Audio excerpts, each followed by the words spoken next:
107.5 WBLS, your number one source for R&B.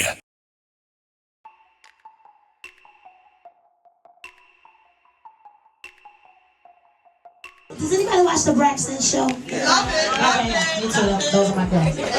I was watching the show the other day, and it broke my heart to hear Toni tell her sister that she did not want to sing anymore, and that she did not feel the same way she used to feel about it. Now let me let you know something. Back in the day, I was talking to my mother, and she was telling me things like, well, we didn't have Facebook, Twitter, Instagram. We didn't have all those things, so when artists came to town, you know, we had to buy tickets because that was the only way we could get to them. It seems like now that there's so much stuff out there that it's not even about the music anymore.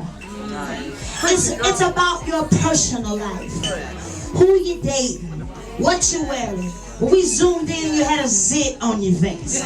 Stupid stuff that makes the artist feel like, I don't even have, why should I put all of my time into an album that people are not even going to care about? They just want the personal stuff. So I feel like that sometimes that turns the person away from the things that they love. I'm very honest. I'm going to be very honest. Can I go there? Can I go there? Okay. Whitney Houston, Michael Jackson. All right? Two anointed people that blessed them. Their music just blessed. It was all over the world. But when things began to happen, it was almost like they were the joke of everything. Every comedian had something to say.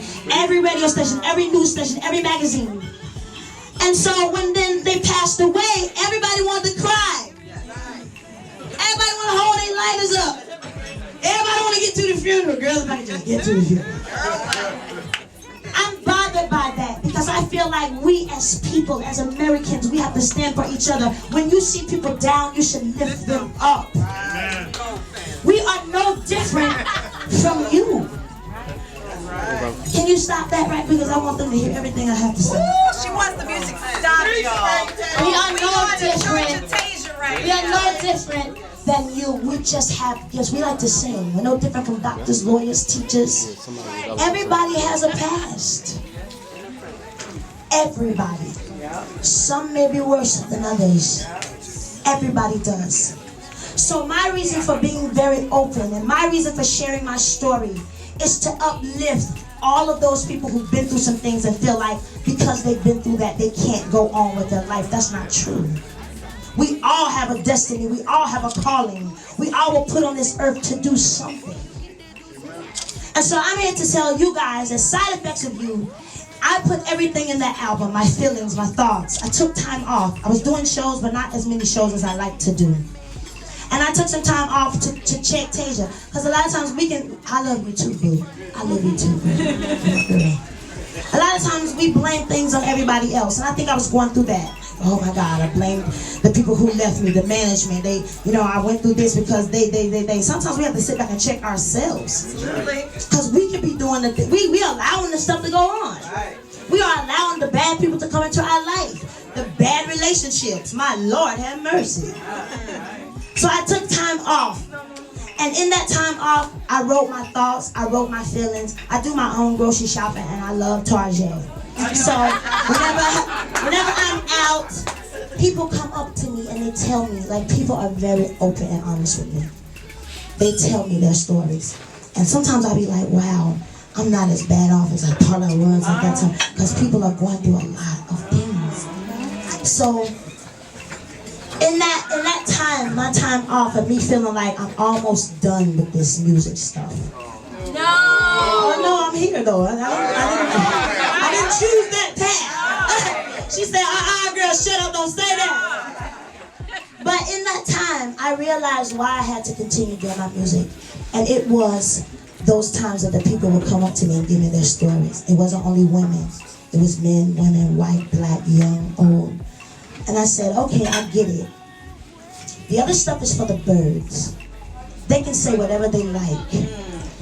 I do my music and I share my story for all of these people that are coming up to me saying, they take it way back too. Like when you were on Idol and you sang Summertime, or they'll say things like, your movie was on the other day. And I'm like, they're still playing like that? And they're like, yes. And they'll pick out something that happened in the movie that either helped them or inspired them. And so that is what let me know this is why I do what I do. It's to bless people. So I went into the studio.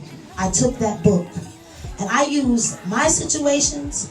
I used the situations that the people gave me, the people in the studio, the young cats that was in the studio with me. We put all of those situations into Side Effects. And that is how I came up with my baby. Okay. I work with one producer, because I always said I wanted to do an album like Michael Jackson did with Quincy Jones. So I work with one producer, he's from London, his name is Harmony. And a lot of the songs, I have live instruments on them. Get It Right, I remember when we recorded Get It Right, and I ran out of the booth. I think everybody was like, where did she go? I went and got every intern and brought them in the booth. And I was like, when I say, oh, you say, hey, and they were like, girl, we don't sing. I was like, girl, just do it. Just do it, it's gonna come out, I promise it's gonna be great. So that for me, making an album like that, where we're starting from scratch and we're creating music from scratch, this is my baby. This is my baby. We got a song on there that we shout out to Whitney Houston. And hers is called I'm Your Baby Tonight. If you listen to the album, those of you who know music, mine's is Change Your Mind. So I wanted to just give my respects to all of those artists that I grew up on. Because at a young age, I was always listening to, thank you so much, boo. I was always listening to good music, because I come from a musical family. I'm a music baby. My mother sings, but everybody on my father's side sings. Everybody. Casey and JoJo, first cousins, everybody sings. And so it started in the church for me at 5. And then from there was always soul music being played, rock, jazz, folk, blues. My grandfather loved B.B. King. On my Back to Me tour, we started off with Adi, Adi, Adi, Adi. That's Camp Calloway. So I grew up on just all types of music. I wanted to take this album and make it a musical baby, make it a timeless record, music that you could put in 10 years down the line and it still sound good. Loose to Win, that's the Commodore's Night Shift. On the night shift, gonna be some sweet love. When that come on the radio now, you still be like, on the night shift. Because it is a record that holds weight. It's a record that even still, it just feels good. And that is the kind of album that I wanted to do. So that is Side Effects for you.